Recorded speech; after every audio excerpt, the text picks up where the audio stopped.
rapaziada, estamos aqui começando mais um Papo de Corre. Hoje temos um convidado super especial, mais um, né? Vou deixar o Tiagão aqui apresentar, lembrando que todo episódio vocês vão tirar diversos insights, onde vocês vão poder aplicar na questão do empreendedorismo, seja nos estudos, nas empresas de vocês, enfim. Então, vou deixar passar a bola aqui pro Tiagão. O Tiagão vai apresentar nosso super convidado de hoje. Valeu, meu amigo Reis. Vamos lá, cara. Eu tô com um cara aqui muito especial, né? Um cara que eu conheço já uns 10 anos. Por aí, estamos ficando velho, né? Tiagão não entrega a idade velho, não, cara. É verdade. Mas é um cara que eu admiro, né, nas 4 linhas aí, tanto, né, como empreendedor, pai de família, né? Eu acho que tem uma visão bacana aqui pra gente trazer como insight para você que tá aí na favela, tá querendo empreender, para você que já tem um negócio, precisa, né, ter uma visão de direito, né, como isso está se reinventando dentro das, né, Reis, dentro da importante. Toda essa comunidade de startups. Mas antes eu queria me apresentar ele de uma forma bem bacana, né, além de ser um amigo, né? A gente tem aqui pós-doutorado em Direito pela Unirio, doutor e mestre em Direito pela UERJ. Caraca, cara. O cara é brabo, hein? Currículo tem. Currículo, né, sócio da Lima Ferguson Advogados, co-CEO da Sem Processo, fundador e membro do Conselho de Administração da AB2L, né, que é a Associação Brasileira de Legal Techs, charmada da Future Law, e também tem um pezinho também na Wall Ventures, né, e Kickbox Black Belt. Que isso, meu amigo? Né? Esse aí é o ponto mais importante aí do currículo, pô. Prazer estar aqui com a gente, cara. Obrigadão, Tiagão. Valeu, Reis. Cara, tô super animado aí, super prazer estar aí com vocês. Admiro pra caramba também a jornada, então vamos trocar essa ideia hoje aí. Bacana. Vou começar com um tema bem bacana aí, né? Como que é a história, né, da tua ligação com o empreendedorismo, com o direito? Como isso tudo começou na tua vida? Pô, legal, Tiagão. Cara, eu sempre, mesmo antes do direito, sempre, cara, empreendi. Então, trabalhei com representação comercial, produzi evento. Então, tinha todo um histórico de trabalho muito nessa área de venda. Sempre gostei muito. E aí, fui fazer direito, né? Cursei direito e me formei e comecei a trabalhar. E aí, comecei a trabalhar numa empresa de mineração. Que é engraçado porque Cara, é comum, né? Meninas e meninos estudantes de direito, você vai lá começa no setor público, fazendo ali defensoria. E eu tava ali na defensoria, tava lá no juizado especial. Falei, cara, quero uma experiência dentro de um escritório. E aí mandei o currículo, aí cheguei no escritório, o advogado lá, super simpático, falou assim, pô, Bruno, gostamos de você, a gente tá entrevistando aqui para uma empresa de mineração. Eu falei, cara, empresa de mineração, não sabia nem que existia empresa de mineração, muito menos jurídico empresa de mineração. O que eu vou fazer nesse negócio? Aí falou assim, cara, é de um sujeito aí chamado Ike Batista. E isso... Só que o Ike ainda não tinha bombado. Eu lembrava do Ike como, pô, o marido da Luma, aquele negócio do carnaval. Eu lembrava que tinha um sujeito. Eu falei, tem interesse, vamos lá. E aí eu peguei, cara, todo o crescimento do Ike ali, e o Grupo X bombou. O boom todo naquele momento. Cara, quando eu entrei lá, eram 2 andares. O grupo era pequenininho, tanto é que... A primeira festa de final de ano que eu fui, cara, cabia no Pink Fleet, que era, porra, o barquinho dele ali e tal. E, cara, depois o negócio foi crescendo, foi ficando gigante. E com a mesma velocidade que cresceu, meio que caiu. Mas foi, porra, pra você conviver ali no início de carreira, numa jornada do cara empreendedora... Pô, assim, eu sei que tem vários pontos ali, questionamentos, mas a vivência que eu tive ali foi incrível, convivi com gente brilhante e tal, e um aprendizado absurdo. E é isso, empresa sendo criada. Então, era um empreendedorismo, mas completamente diferente de startup, né? De recursos naturais e tal. Mas dali, com esse ponto que você pegou dessa primeira experiência, dali já te deu um pontapé? Falou, cara, eu quero ter minha empresa? Cara, como foi isso? Ali foi muito legal para essa advocacia corporativa, que eu vi que eu falei, cara, eu gosto disso, de empresa, de, cara, business, é o que eu gosto de fazer. Mas que não tinha optado, né, por direito minerário, infraestrutura, caí ali, vi uma oportunidade, e aí comecei a estudar muito, publiquei livro ali na área. E aí a nossa empresa, o nosso ativo minerário lá, o Ike vendeu para um grupo inglês. E a gente foi vendido junto. E aí o cara que era o meu chefe na época, que era o gerente da empresa, o gerente geral, Marcelo, em 2010 ele virou e falou, pô, Bruno, cara, acho que chegou meu limite aqui, tô há muito tempo em empresa, já tô numa fase de vida, tô pensando em abrir um escritório, você topa? Aí, cara, eu novão ali, pô, recém-formado, já gostava desse lance de empreender, de desenvolver coisas. Falei, pô, ótimo, tô animadão pra gente começar um escritório. E aí foi o primeiro empreendedorismo mesmo, assim, em termos da área jurídica, que foi abrir um escritório em 2010, ele. Ele era um cara que tinha uma bagagem, tinha muito relacionamento, mas também ficou muito tempo em empresa. Então a gente estava entrando no mundo novo, que era um escritório de advocacia e no mercado hiperconservador e com estruturas gigantescas, né? E aí, nesse cenário que você colocou, né? Você falou que peguei essa primeira experiência. Quais são os primeiros, trazendo aqui para o nosso público, aprendizados, né? Cara, eu saí de um mercado corporativo, estou indo para um empreendedorismo. Qual foi a primeira grande barreira que você falou? Caraca, isso aqui... Cara, acho que o desafio grande quando você vai para o escritório... O desafio geral de empreendedorismo acho que é vender, né? Então, principalmente quando você tem uma marca nova, um produto novo, cara, beleza, quem é que vai comprar isso? Quem é que está disposto? Então... quando você está dentro de um departamento jurídico de empresa, você tem o cliente cativo ali te demandando, você tem o teu salário caindo todo dia, você vai para o escritório e aí? A gente ainda deu a teve a felicidade, o Marcelo conseguiu sair com o contrato da empresa, então o nosso primeiro cliente foi o nosso último empregador ali, então a gente ainda saiu com o contrato. Mas, cara, o desafio e o outro ponto é, quando você começa uma empresa com 2 pessoas, cara, basicamente você faz tudo. Então, cara, do TI ao computador, a emissão de nota, a abertura da empresa. Então, a gente tinha que estruturar tudo, a pensar no marketing, a entregar os trabalhos. O pós-venda. O pós-venda, a entrega, né? E o direito, ele é muito dedicação, né? As pessoas querem um serviço bem entregue. Então, cara, você não tem estrutura, chegavam assuntos diferentes e a gente tinha que matar no peito e fazer um puta trabalho para ir crescendo o escritório. Então, desafiador, assim, desafiador.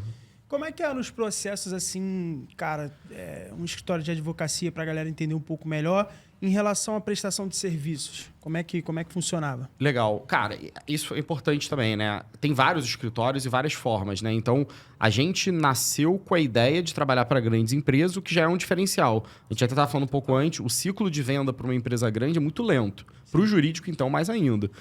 Então, a gente não estava muito numa proposta de atender pessoas físicas. A gente estava ali para atender grandes empresas, num primeiro momento só olhando para infraestrutura e mineração, que é um mercado hiper nichado e um mercado que eu tinha uma dificuldade porque eu era muito novo no mercado de pessoas muito velhas. E a advocacia se valoriza muito cabelo branco. Então imagina uma mineradora, ela vai querer contratar um menino ali de 20 e poucos anos. Então eu tinha uma barreira até cultural para eu conseguir, apesar de eu ter que demonstrar técnica, fiz um mestrado, publiquei livro, mas ainda tinha uma barreira ali do cliente comprar. Foi aí que eu comecei a dar diversificada para esse mundo da inovação. Que eu estava fazendo mestrado na UERJ, estava rolando, cara, Copa do Mundo, Olimpíada. Eu falei, cara, essa indústria aqui de entretenimento tem tudo a ver, de inovação, propriedade intelectual. E eu comecei a direcionar minha carreira para esse ambiente, porque eu achei que ia dialogar mais com a minha... teria mais fit cultural e tal. E aí eu comecei a andar para o mundo de entretenimento, tecnologia, propriedade intelectual. E aí foi um super caminho.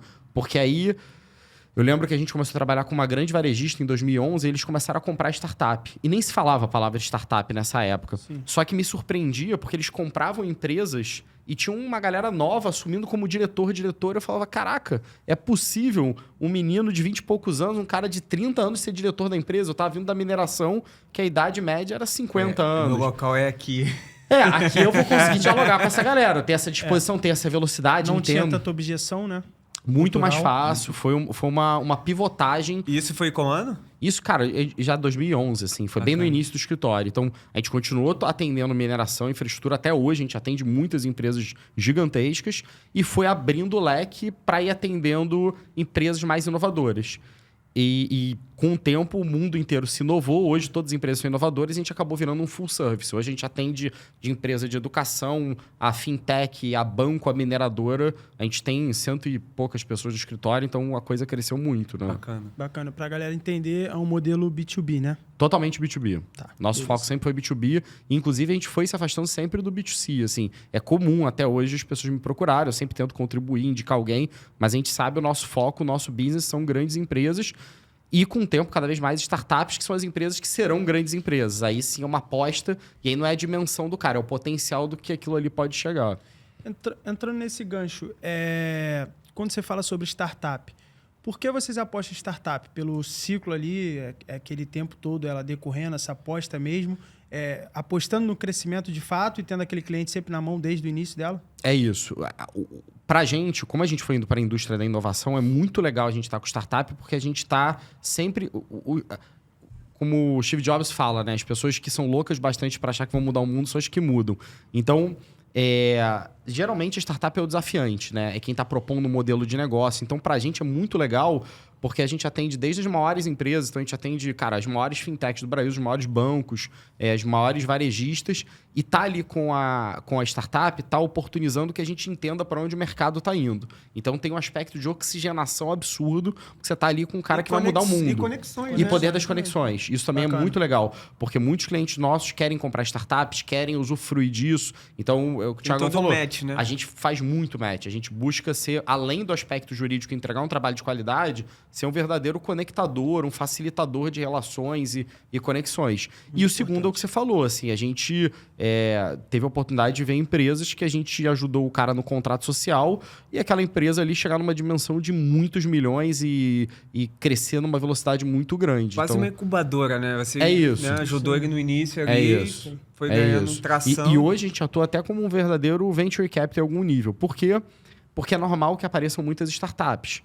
E você tem que ter um olhar muito clínico, porque muitas vezes, nessa primeira fase... Então, assim, eu tenho um time lá que está atendendo uma empresa gigantesca, que tem capacidade de pagar os honorários compatíveis, e uma startup que naturalmente não tem. Se eu apostar muito aqui errado e essas empresas não prosperarem, eu dificulto o meu negócio. Então, hoje a gente tem um olhar muito clínico. Quando a gente vai numa startup, a gente tem algumas teses do que a gente acredita para realmente fazer sentido para o próprio escritório. Maneiro. Bacana. E aí, dentro de um cenário, né? O que levou a fazer essa revolução do direito? Porque, para mim, o direito, né? Sempre vendo ali, todo mundo de terninho, todo mundo ali olhando, uma coisa muito engessada, né? Total. Até para divulgação, né, Reis? Hoje você até o marketing dentro da... Limitado. é limitado. Eu acho que... Não sei se isso você poderia explicar um pouco melhor, Brunão.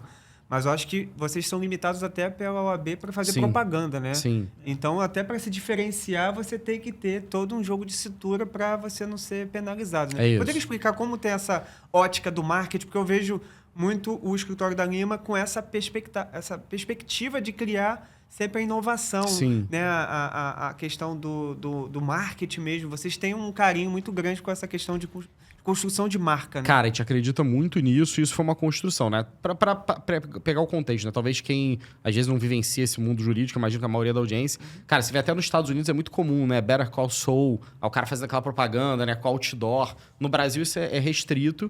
Então, você pode fazer uma publicidade para dar publicidade ao seu serviço, mas de maneira muito recatada... Low profile, super cuidadoso. Então, tem uma série de regras, isso está sendo discutido. Volta e meia, isso vai para o conselho da OAB, isso se discute, mas o conceito geral é que você tem uma restrição muito grande. Mas tem um motivo para isso? Cara, então é interessante. Muita gente não conhece. Você perguntar 99,9% dos advogados, eles não conhecem. Tá no estatuto lá de ética da OAB, as restrições. Então, todo mundo que vai virar advogado tem que fazer uma prova da OAB. Então, a gente estuda, inclusive, a parte de ética, que a gente mais estuda, porque é uma parte que ganha muita coisa. Então, todo mundo sabe bem de ética e deveria aplicar. Fazer ali a prova. Uma vez, uma empresa, não vou citar o nome, eles pagaram um historiador para entender por que tinha essa restrição. E outros países no mundo não tem. O mercado jurídico no Só o Brasil? Não diria que só o Brasil, mas, por exemplo, é incrível. Por exemplo, o Reino Unido ele teve uma desregulamentação da profissão jurídica. Por exemplo, no Brasil, além da questão da propaganda, se vocês, por exemplo, quiserem investir num escritório de advocacia, você não pode. Você não pode ser sócio de um escritório de advocacia se você não for advogado. Tem uma série de restrições. Não podem escritórios estrangeiros atuarem no Brasil. Então, tem toda uma gama de especificidade. Você pega no Reino Unido hoje, tem escritório de advocacia que já fez IPO. Caraca. Então, o mercado... como a gente talvez está atrasado em vários assuntos. É uma discussão que... E como todo mundo faz a prova, todo mundo defende, o advogado ele tem muito esse drive de, cara, eu vou repetir o que eu aprendi. Então, se eu aprendi que não pode, não pode. Então, a gente respeita a lei, obviamente. Mais uma vez, uma empresa contratou um historiador e falou, não sei até que ponto isso é verdade, não vou aprofundar, mas... E volto a dizer, cara, 99,9% dos advogados não sabem que é isso. Durante o período do Getúlio Vargas, ele teve um problema com a advocacia, naquela período ali mais ditatorial, e ele, para punir a advocacia, ele resolveu inviabilizar a publicidade. Então, na verdade, supostamente isso foi falado para mim, você tinha ali uma restrição criada para os profissionais do direito como uma punição porque o Getúlio Vargas não estava feliz com a classe. Só que isso foi se repetindo ao longo de décadas e décadas e virou meio que uma pedra de toque o advogado não fazia. Porque, em última análise, se você for pensar... O mercado hoje, o Brasil tem mais de 1.500.000 advogados. O Brasil tem mais faculdade de direito sozinho do que o mundo inteiro juntos. Se pegar todas as faculdades da China, da Índia, da Europa, não tem o número de faculdades que tem no Brasil. O Brasil sozinho tem mais do que o mundo inteiro. A gente tem a maior proporção de advogado por pessoa no mundo. A gente gasta o maior percentual do PIB com o judiciário. Então, em teoria, a publicidade seria uma coisa boa para os advogados, porque eles poderiam ampliar mercado, principalmente advogados jovens que estão chegando no mercado. Então, mas existe essa restrição. Do nosso lado, o que aconteceu? Em 2011, eu comecei a trabalhar para empresas inovadoras de tecnologia, mas beleza, era simplesmente um advogado. Em 2016, o Cadu, casado com a minha prima, numa festa ali de família, normal, todo mundo que conhece o advogado sempre pede um apoio. Advogado é que nem médico, né, cara? Teu telefone toca ali de noite, você não sabe o que vem. Sempre tem algum... e vem das coisas mais... bizarras. E eu entendo assim, eu tenho empatia pro médico. Às vezes, assim, o cara é, sei lá, uma especialidade Y e as pessoas perguntam da Z e não querem saber. Se você não responder, você é ignorante, não estudou, né? E o Cadu... desespero, né? A galera procura. E geralmente é alguém de confiança, né? Então, a advocacia tem muito isso, é a fidúcia. E aí o Cadu, na verdade, ele queria entrar com uma ação contra uma empresa de telecomunicações. Falei, pô, Cadu, vamos tentar fazer um acordo. Por que você não tenta? Ele, pô, como é que faz? Aí dali a gente resolveu criar um site na época, em 2016, que virou o Sem Processo. Então, ali também foi um corte, uma mudança de paradigma, porque além de eu estar tocando o escritório, eu passei a criar uma startup de direito. E aí o Sem Processo cresceu, a gente pegou investimento com Primatec, que é BNDES, Finep.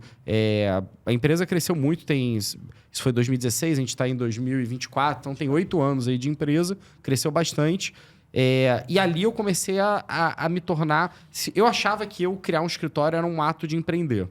Quando eu criei uma startup, eu vi que, cara, o escritório era moleza, porque é um modelo de negócio que já existe. Startup, e aí eu tinha que vivenciar, cara, com programadores, marketing. Então, eu comecei todo o ciclo, né? Ciclo e percepção. E é legal, porque eu acho que isso trouxe muito para dentro da minha advocacia para o escritório, essa empatia com o empreendedor. Então, eu sei que as dores do, cara, o caixa tá acabando, como é que eu vou fazer? Então, eu vivenciei isso muito na prática. E aí, só que o mercado não reagiu bem. Em 2016, quando eu criei o Sem Processo, e eu andava de terno, abotoadura, a galera olhava e falava assim, pô, Bruno, você é louco. Você está querendo empreender numa empresa de tecnologia, startup, está queimando o filme da tua advocacia. Porque o advogado é muito conservador. Então, ninguém achava maneiro eu estar criando uma startup. Todo mundo achava, putz, você está dando pouco foco na tua advocacia, isso vai quebrar teu escritório. Então, assim, eu passei por um momento de apanhar muito ali pela jornada. E aí, por conta disso, a gente criou a B2L, que é a Associação Brasileira de Lawtech e Legaltech. Começou com 2 pessoas, eu e o Matheus, e hoje tem 1.000 associados. Maneiro. E a gente conseguiu criar um ecossistema. E aí, dali, eu vi que o mercado tinha uma dificuldade de educação, criei a Future Law, fui investindo e criando mais ou menos umas 20 Lawtechs. E a gente criou todo um ecossistema e isso ajudou o mercado a crescer. Então, hoje, você entra no jurídico de empresa, todo mundo está falando de inovação, de ser mais conectado com o mundo do empreendedorismo. Então, a gente pegou essa jornada... e aí eu trouxe isso para o escritório. Então, hoje, o escritório, a gente tem um PTM, né? Um propósito transformador massivo, que é reinventar o direito. Então, a gente se propõe a ser brabo demais, né? Muito irado. Diferente, cara. Acho que esse é o ponto que eu acho, né? Em toda a cadeia empreendedora tem um diferencial se você conseguir aplicar. Isso aí. Né? E as pessoas falam, tem um negócio que não tem como aplicar inovação. Tem. Total. Né, Bruno? E principalmente mercados que são conservadores. Então, o direito é um prato cheio para inovar, porque é tão conservador que qualquer coisa que você faça de maneira mais inovadora tem um puta impacto. O desafio é o mercado comprar. E isso acho que foi o maior desafio nosso, foi a gente conseguir puxar o mercado para vir. Depois que ele veio, voou. Tem uma dúvida, então. Com base, né? Você falou ali, 2010 começou, né, a montar ali todo esse cenário de empreender. Vou dizer assim, os principais clientes de vocês, grandes mesmo, quanto tempo demorou para começar a pegar essa perspectiva mesmo? Tipo, comprei essa ideia, esse direito diferente, né? Uma forma mais divertida de vender o direito com uma inovação. Como que eles absorveram isso e falaram, cara, vou contratar vocês? Porque eu acredito que teve um tempo aí, né, de maturidade. Teve, e o ponto foi muito esse. 2010, cara, a gente veio muito no relacionamento do Marcelo, eu buscando, mas volto a dizer, de 2010 a 2016, você ia me encontrar de abotoadura, terno e gravata. Eu lembro desse tempo, pô. Você não lembra? Tiagão deve ter as fotos aí. Então eu tava lembro. vendendo ali no conceito máximo conservador possível e a gente foi abrindo o mercado. A gente já atendia uma empresa grande, foi atendendo outras. Eu acho que a gente criou o Sem Processo em 2016. Eu fiquei nesse momento ali uns 2 anos com um pé em cada canoa. Então, cara, eu ia para um mundo de empreendedorismo, botava a minha camiseta e ia pro escritório, botava a minha Ainda montadora. tinha Pra cacete. Tanto é que quando a gente se mudou em 2016, tinha o escritório, a gente alugou um andar, metade ficava sem processo e metade ficava o escritório. E o escritório, a galera andando de terno, gravata, e do outro lado, os programadores, cara, totalmente diferente, galera cabelo colorido. E como que... Então, isso foi uma coisa que o choque de cultura. eu fiz proposital, porque eu falei, cara, eu quero que essa galera da startup, o cliente dele não é advogado, ele tem que conviver vizinho com o advogado, ele tem que absorver quem é o cliente dele. E os advogados aqui, a gente não está se propondo a ser um escritório inovador, eu quero que esses caras convivam com o programador, com a galera tech empreendedora. Mas foi um choque absurdo. Num primeiro momento teve gente que saiu, teve gente que chegou, a gente passou por muita dor de acredito nisso, vou embora. Mas de verdade. De verdade. A gente tem um advogado, porra, brilhante, que é um cara que eu reputo, porra, adoro, e ele foi pro escritório bem mais conservador, porque ele falou, cara, Não é minha praia. Não, minha praia tudo bem. E é legal, cara, entender ali o caminho dele, e a gente fez essa escolha e isso gerou. Por outro lado, é o que você falou, hoje a gente atrai, cara, um monte de talento, porque a galera quer trabalhar nesse ambiente, desse jeito, com essa cultura. Disruptivo, né? E quando você cria uma cultura, você atrai pessoas que vibram, clientes que querem isso. Então, e é o que eu volto a dizer. Quando teve, acho que 2018, começou a ter esse boom ali de startup. Porra, Venture Capital pra caramba no Brasil, SoftBank, e aí todo mundo comprando startup, IPO de tecnologia. Nesse momento foi o ponto da virada. Porque a gente estava preparado, a gente tinha vivido 8 anos disso, aí é que o escritório explodiu. Então, a gente cresceu pra caramba. E aí a gente começou a ter essa marca e aí a gente furou um pouco essa bolha. Então a gente já atendia empresas grandes, mas acho que de 2018 para cá, a gente se tornou uma marca forte mesmo no mercado, assim. Pô, bacana. E eu, falando de marca, né, acho que tem um tema muito bacana que a gente vê, até cases que eu acho que o Reis também pode até complementar, porque trabalhou também, questão de propriedade intelectual, né, de você estar com a sua marca registrada. Acho que o grande boom de grandes empresários que tem muita dor de cabeça, né, Bruno, Total. com isso, né? Então, eu queria trazer uma visão sua hoje. Como você vê hoje um empreendedor que está querendo montar o seu negócio, a primeira coisa dele é registrar uma marca? Cara, com certeza. Eu acho que tem vários aspectos. Isso é muito interessante, né? E a gente vê isso muito em startup, é por isso que a gente gosta de pegar desde o início. Cara, no início, a maioria das pessoas não tem formação jurídica e a gente está num país, cara, extremamente burocrático, extremamente regulado. Então, algumas decisões do início vão afetar a empresa como um todo. E é óbvio que a empresa no início não tem grana, eu não vou investir no advogado. E aí dão série de problemas. Desde o contrato social, se eu for listar, problemas societários são sempre complicados. Porque, cara, tem 3 amigos, eles se reúnem, vamos criar uma empresa, vamos dividir igual, vamos ser felizes, passa um ano, um vai pra... No meio do caminho dá ruim. Quer se mudar, o outro mudou de vida, e aí como é que faz? O famoso acordo de acionista. Ninguém faz. Esse é um ponto. É muito raro o cara fazer no início. E marca a mesma coisa. Tive uma ideia do nome iradíssimo, vai ser legal, bota lá, tá o domínio liberado, começa a vender. Tem um caso clássico, que é público, então não tô cometendo nenhuma gafe, mas que a gente já estava conversando, que é o caso até cito, tem um livro meu, Direito das Startups, a gente cita esse caso, porque para mim é um dos cases mais famosos, que é o caso do hotel urbano e do peixe urbano. Peixe urbano e super forte, o hotel urbano foi criado, nome hotel urbano, peixe urbano. Depositaram a marca, isso foi judicializado, chegou no STJ muitos anos depois. Quando chegou o STJ entendeu que não era possível esse convívio de marcas, cara, o hotel urbano teve que virar URB. Agora, imagina uma empresa naquela dimensão, colocando milhões por mês em marketing, tráfego pago, brand. Cara, muda a marca. Agora, do dia para noite. Então, isso acontece com muita frequência. Então, são os cuidados, que às vezes é uma coisa pequena, que um advogado minimamente com a capacidade ali de propriedade intelectual no início da jornada, ele vai dar um toque e vai falar, cara, não vai de hotel urbano, porque você vai dar problema com o peixe urbano. Podia já ter criado o URB desde o day one e todos os anos evitar a grana, né? A questão também do depósito do NPI, né? Tem isso também, você faz esse depósito. É possível você fazer, você não precisa de um advogado para fazer isso, mas porque a gente recomenda justamente para que alguém tenha esse cuidado de analisar o que a gente chama de anterioridade, de verificar se tem uma eventual colidência, tem uma análise em algum nível subjetivo. Para resguardar, né? Para resguardar. Bacana. Muitas pessoas, às vezes, o cara nem faz o depósito, né? E é pior ainda, porque... E isso é interessante também em startup. Porque, assim, no Brasil, a gente tem uma dificuldade muito grande de patente. Em outros países do mundo, é muito comum você compra uma empresa pela patente do cara. O Brasil até está melhorando, o INPI tem se esforçado, mas demora-se muito tempo em termos administrativos. Tem alguns detalhes que eu não vou entrar aqui muito, mas o ponto é... é muito incomum você ver uma startup brasileira com patente. Seja pela dificuldade burocrática, seja pela própria inventividade. No Brasil, a gente não tem muito incentivo para hardware, mesmo para software. Então, quando você pega uma startup, o que é o valor daquela empresa? A marca dela, que o mercado conhece, as pessoas que estão ali dentro e os contratos que ela tem. Então, você depositar a marca e proteger bem a tua marca é um ativo. Vai chegar ali no M&A ali na frente, o cara vai querer comprar, vai ver que a tua marca não está depositada. Então, é relativamente barato para você proteger o que é mais relevante, que é o teu nome, né? Deixa eu fazer uma pergunta que muita gente tem dúvida. Quando o empreendedor faz esse depósito, ele já pode iniciar o projeto? Na verdade, você tem o tempo de análise do NPI para o efetivo deferimento. Isso também, ao longo dos anos, a gente viu sendo encurtado. Então, é comum que as pessoas utilizem e é por isso que é fundamental que o advogado faça essa análise, porque no final o INPI ele vai se posicionar e ele se posicionando favoravelmente, ele vai conceder o efetivo registro e a partir daí você efetivamente está protegido.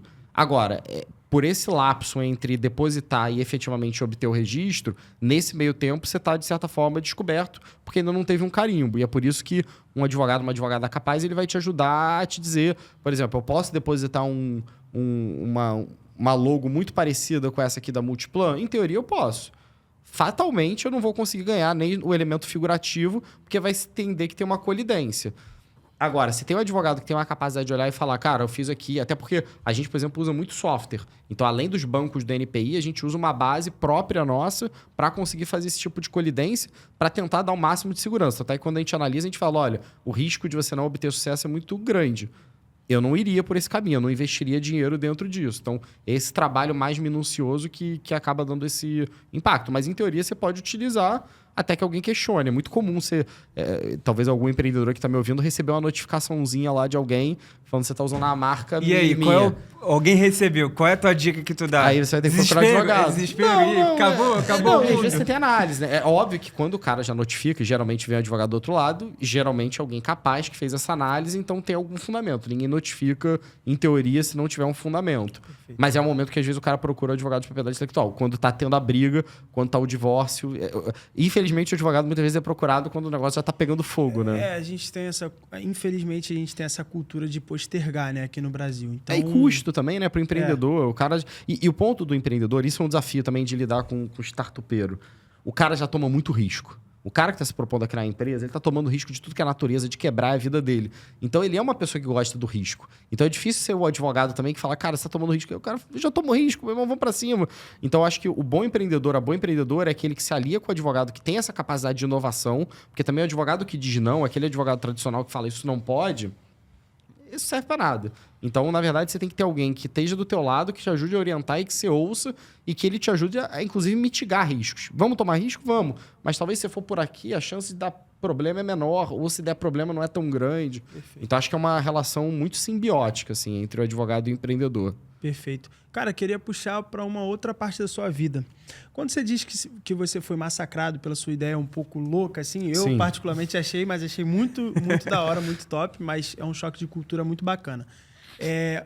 Onde o esporte, né, no caso você é black belt de kickboxing, onde você tirou força, assim, se foi no esporte, se não foi, para poder deixar um pouquinho, às vezes, as críticas de lado e voltar um pouco mais forte? Foi no kickboxing? Cara, eu gosto muito do kickboxing, faço várias lutas, gosto. Acho que o esporte é uma parada fundamental, assim. Então, e a arte marcial tem esse aspecto de te ajudar a ter essa doutrina por detrás, né, cara? É um aspecto muito legal, assim, é uma coisa que eu recomendo muito, que eu acho que te dá um alinhamento ali legal, como você ter uma espiritualidade. Eu acho que tem vários aspectos da vida que são fundamentais. Mas é engraçado. Eu penso em retrospectiva hoje, o que me fez ali é porque eu tinha uma confiança muito grande que eu acreditava que as coisas iam acontecer desse jeito. Então, embora o mercado não percebesse... Porque quando eu criei esse processo, a B2L, eu comecei a andar nesse ambiente de startup. Eu lembro que a própria B2L nasceu no evento Case da BS Startup. Uhum. Cara, eu cheguei lá, para mim, aquilo ali foi uma quebra de paradigma. Um evento, estilo TED Talks, palco gigante, milhares de pessoas. Eu falei, cara, não tem como isso não vir para o direito. Quando eu comecei a ler o Horowitz lá, Software is Eating the World, cara, não tem como o software não entrar no mundo jurídico. E aí eu comecei a ver era como se eu tivesse em 2 dimensões temporais. Eu tava vendo a galera do mundo direito, porque o direito é muito fechado, então todo mundo dialoga entre si, não dá muita abertura para vir o novo. Então eu vi e falava, cara, esses caras aqui estão num mundo que já tá extinto e eu tô vendo, cara, o cometa que vai bater nesse mercado e eu acredito muito nisso. Tem aquele filme de Wall Street que o cara compra, ele é baterista, ele fica comprando, esperando quebrar a bolsa, assim. Era eu um pouco lá, caraca, cara, isso aqui vai acontecer, não tem como. Mas tem a frustração e demora, né? E eu acho que esse foi um lance que eu tive, mas, cara, dias muito duros, assim, de falar, cara... se questionar mesmo e o time muito bom também, assim, acho que a turma do Sem Processo da época, do escritório, a galera veio muito junta, então acho que eu tinha um apoio, mas, cara, é desafiador, quando você enfrenta uma indústria tradicional e propõe uma ideia nova e ela não é bem recebida de cara, é difícil manter ali em pé e aguentar as porradas, assim, mas a gente aguentou bem, cara. Brunão, questão de tecnologia, né? Você falou muito aí do direito com tecnologia. Você teve ajuda de algum CTO, alguém que você mapeou para ser teu sócio. Sim. Como foi isso? Como Cara, foi esse processo? Foi uma coisa dura também. Acho que todo empreendedor que não é do mundo tech vivencia isso. Para mim, código era código civil, código processo civil. E um belo dia eu tinha que estar lá com um código de programação, não tinha a mínima ideia do que estava acontecendo.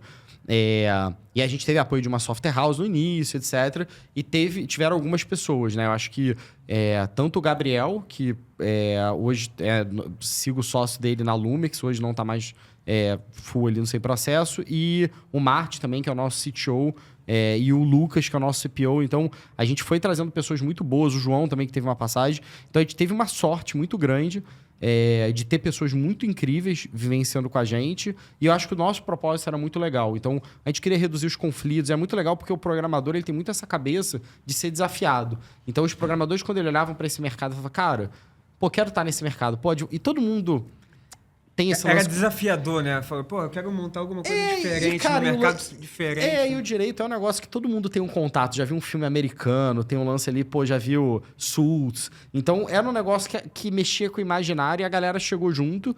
E eu fui me desenvolvendo muito, assim. Foi um aprendizado prático absurdo para entender... hoje a minha cabeça funciona muito a partir de uma lógica de programação. Eu me tornei um cara muito mais analítico do que eu era. O advogado é muito subjetivo, argumento, mas ele não tem uma visão tão cadenciada ali da realidade, que eu acho que é uma pena, assim, porque eu acho que o advogado que tem uma visão pragmática e alinha com o conhecimento técnico, ele voa, assim. Bacana. Muito bacana. Vamos lá. Tem acho que mais um ponto aqui que eu queria trazer para ti, Bruno.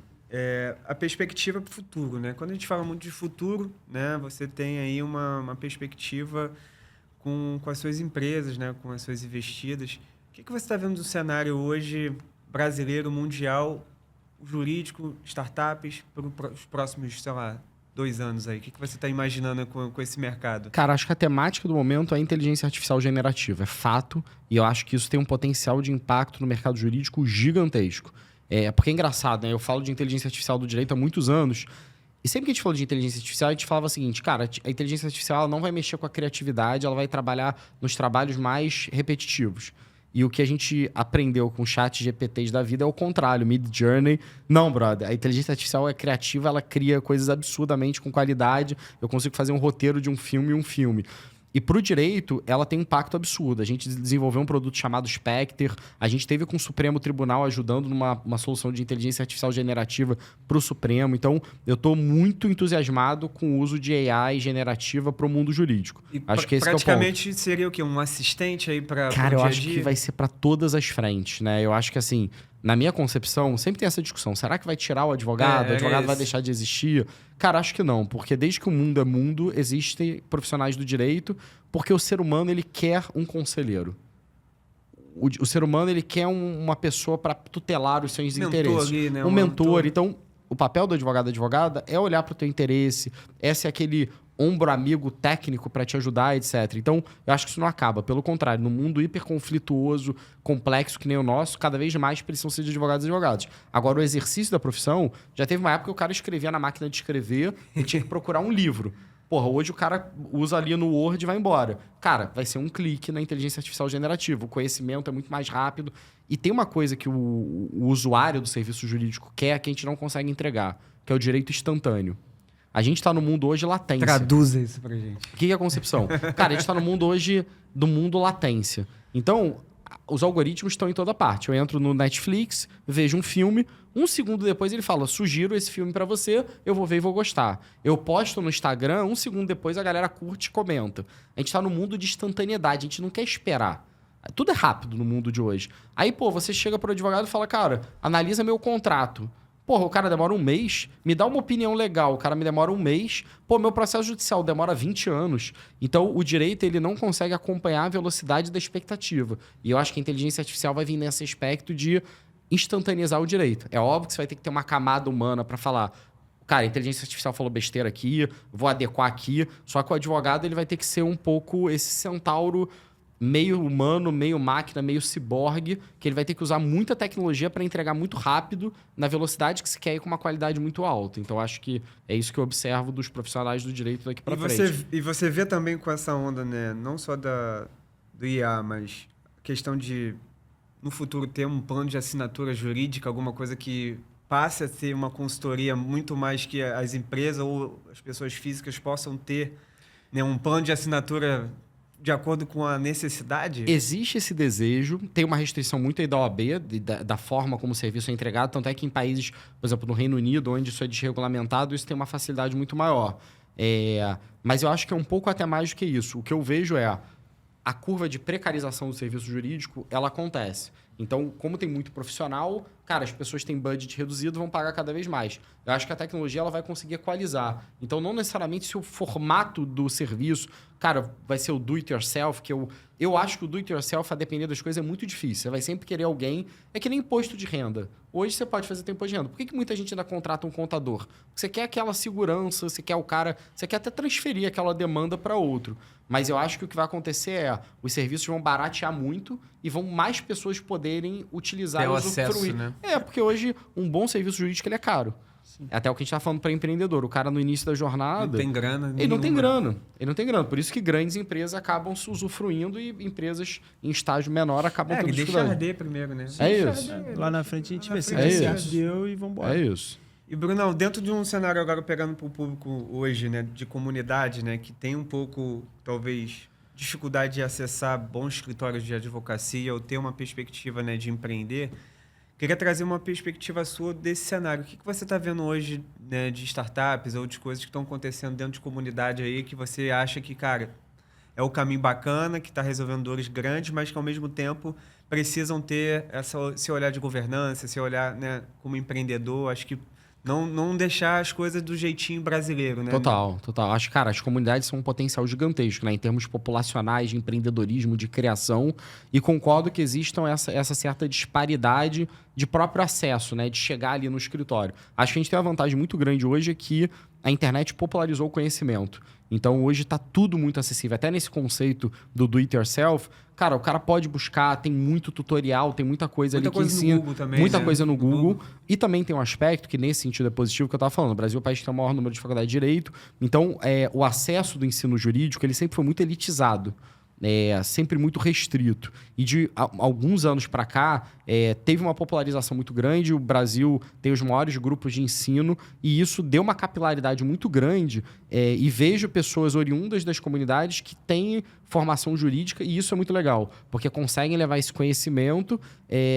Agora, é o lance da especialização. Eu acho que tem uma bolha no direito que a gente ainda não conseguiu romper, e aí vai impactar, obviamente, dentro do empreendedorismo, dentro da comunidade, que é o seguinte...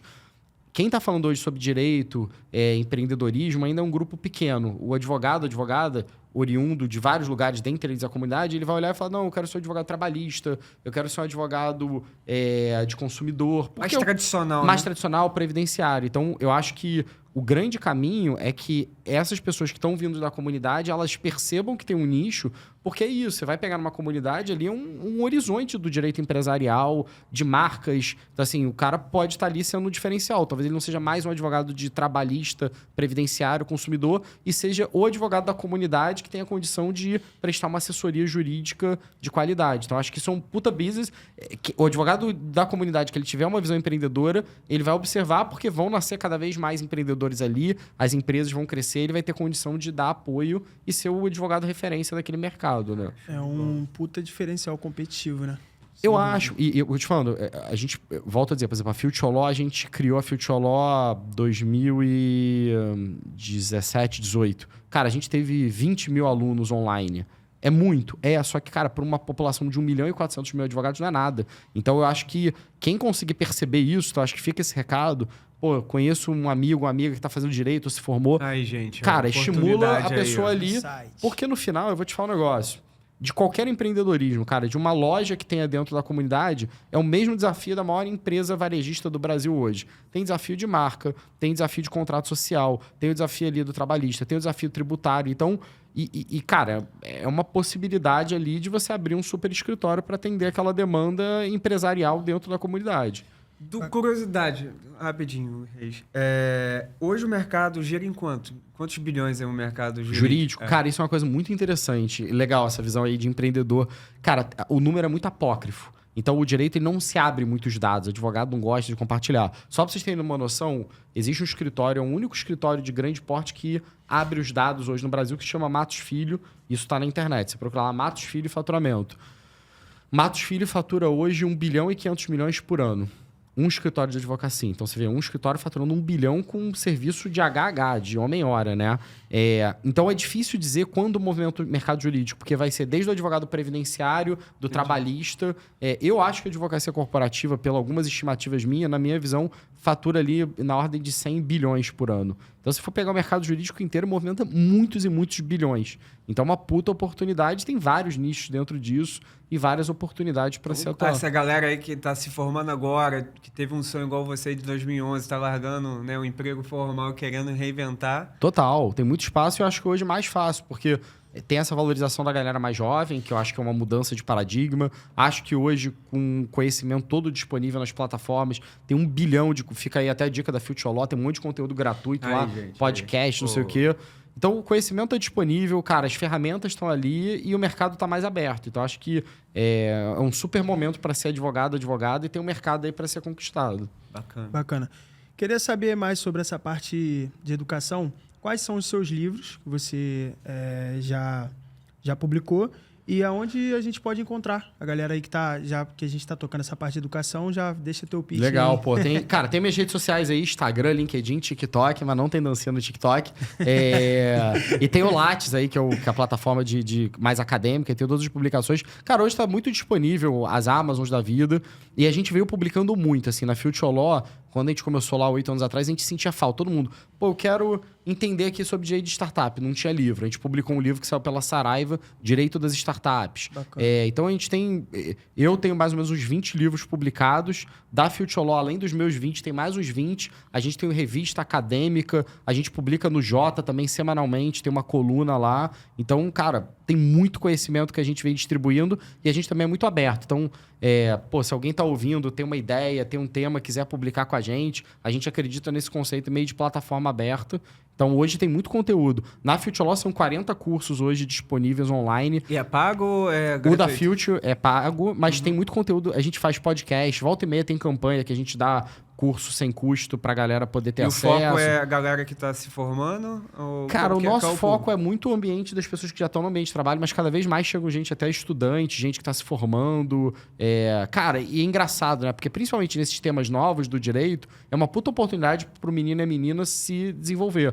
Porque, cara, o cara vai pegar direito das SAs. Pô, década de 70. Tem gente que trabalha com isso há 50 anos. Você tá entrando no mercado que já tem gente com 50 anos de experiência. Agora, essas áreas novas, né? A gente teve um boom, por exemplo, de LGPD, privacidade, que abriu oportunidade para muita gente que começou em pé de igualdade como todo mundo. Então, acho que essas novas áreas do direito, esses novos temas, são uma oportunidade para se tornar um especialista. Por exemplo, a gente já fez curso de Gaming Law, indústria de game gigantesca. Quem é o advogado que cuida ali dos jogadores, do ex-jogadores, ou das empresas, ou das equipes? Então, cada mercado que você vê tem um advogado, uma advogada potencial para crescer. Tá expandindo, né? Conforme o mundo vai mudando, né? Os novos nichos vão surgindo dentro das profissões. E aí a galera tem que estar atenada, porque isso acontece não só no direito, como o Brunão está trazendo aqui, mas para qualquer nicho, área. Né? Qualquer área. Então, se você tem capacidade de absorver, de aprender e também, né, de ter resiliência, porque a vida não é fácil, né, Brunão? É isso. Mostrou na tua história aí, acho que quantos empreendedores que desistem porque, às vezes, a dificuldade é tão grande que ele fala, cara, vou desistir, mas talvez se ele tentasse mais um pouquinho, o caminho dele poderia, no segundo passo, ser abrir os Se fala na olhos. luta, é o faixa preta ou faixa branca que nunca desistiu. E o empreendedor de sucesso é o empreendedor que nunca desistiu. Bom. Persistência. Vou trazer aqui, a gente está caminhando, Bruno, para o nosso fim, mas eu queria sempre, a gente traz aqui o convidado, né, que tem muita história, como você, o Papo de Corre, e a gente quer trazer também um olhar também de dicas. Né? Então, a gente queria trazer também todo esse olhar aí também. O que você gostaria de olhar para o Bruno do passado, para o Bruno do futuro? Que dicas você daria? Queria deixar só um adendo dentro da pergunta do Thiago. Queria que você finalizasse essa pergunta, a resposta que o Thiago fez, a resposta à pergunta que o Thiago fez, falando sobre um tema que eu acho que é importante para toda a parte empreendedora, que são as relações. Sim. Legal. Cara, acho que começando aí de trás pra frente, né? Acho que relações, tô entendendo, cara, relações interpessoais, inteligência emocional, esse é um dos grandes diferenciais, né? Eu acho que as situações são muito difíceis no empreendedorismo, com o tempo você vai tendo time, e a tua capacidade de lidar com o ser humano da melhor forma possível, nas situações mais complexas possíveis, é o diferencial do sucesso. Então, eu acho que pessoas com um nível de inteligência emocional... E se vangloria muito, né? Às vezes a gente olha um empreendedor meio genial, pô, ele pode ser maluco, um Steve Jobs da vida, mas, cara, talvez para um Steve Jobs que deu certo, milhares deram errados, e a vida do empreendedor, pessoas que têm a capacidade de se conectar e ajudar os outros. Formar também, formar né? pessoas, são as pessoas que estão certas. Na minha concepção, acho que é tudo sobre pessoas. E, cara, dicas que eu daria para mim, eu acho que... Difícil, né? Eu acho que se eu pudesse voltar no tempo, olhando sobre essa perspectiva, eu me tranquilizaria mais e falaria, cara, vai dar certo as coisas, vai com calma, não precisa ficar tão tenso, porque é isso, né, cara? Acho que você toma muito risco e quando você toma risco, você tá ali exposto, naturalmente você passa por momentos ali desafiadores internos, então... eu acho que é isso. O empreendedor ele tem que tentar... Resiliente. Tem que ter resiliência e tentar lidar com as formas, porque no final tudo vai passar de uma forma ou de outra. Então, aproveitar a jornada dentro do possível, mesmo nos momentos mais desafiadores. Quando a gente tá vivendo um momento desafiador, falar em aproveitar, você só quer sair ali, você tá batendo o pé para não se afogar, mas eu acho que se você escolheu isso, você deveria estar gostando, né? E vivenciando. Insistir, né? Acho que tendo prazer dentro disso. Prazer, né? Acho que a paixão e o amor que você tem por que você faz, acho que... Fora o aprendizado, né, cara? Tantas experiências que deram ruins, assim, falando mais particularmente, que me levaram a aprendizados que outras experiências deram certo com aqueles aprendizados do passado. Isso é legal. Isso é uma coisa que a gente não olha, né? É o connect the dots, né? Depois você vê que às vezes as coisas têm que acontecer. Exato. Quando a gente tá vivendo, a gente fica frustrado e não vê que tudo tem ali um porquê, né? Na jornada. E a vida é uma gangorra, né? Às vezes você tá no alto, tá no baixo. Acho que é você saber lidar com as emoções, como o próprio Bruno falou, né? Então, acho que a vida, né, por si só, né, já demonstra pra gente que a gente tem que ser resiliente, né? Porque a gente vai construir... uma empresa como o Bruno está construindo aí várias, né? Não só uma, né? Tá ajudando outros empreendedores também. E acho que a vida é isso. A gente não pode parar. Né? A gente tem que conquistar, né? Aprender com os erros, bola para frente, subir e caminhar. Então acho que a vida que a gente está construindo. São ciclos diferentes e muito rápidos, né, cara? Muito rápido. Eu queria saber mais sobre essa parte de esporte, porque, assim, Brunão, o que eu acho? A gente acaba falando tanto sobre empreendedorismo, mas a gente esquece o lado pessoal. Né? E eu acho que isso é muito importante, o equilíbrio.